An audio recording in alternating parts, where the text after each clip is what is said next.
Dear Mom, I don't say it enough, but today I just want to take a moment to thank you. You were always the first to wake up and the last to sleep, making sure everything was just right.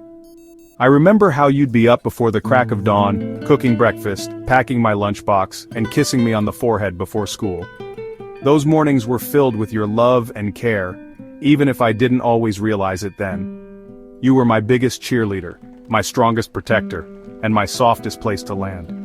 I think of those little moments, tying my shoelaces, cheering at my school events, wiping away my tears after a bad day. You were always there, in every moment, big or small. Even when I pushed you away, you never stopped showing up for me. I remember those teenage years, the arguments, the doors I slammed in frustration.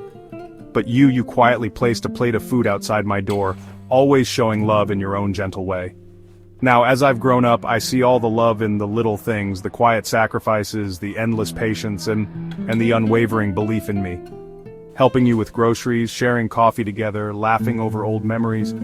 It's these moments I cherish the most.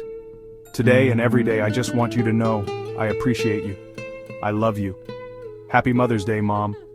Happy Mother's Day to all the amazing moms out there. Ezine amaka. Ezinebu ihe.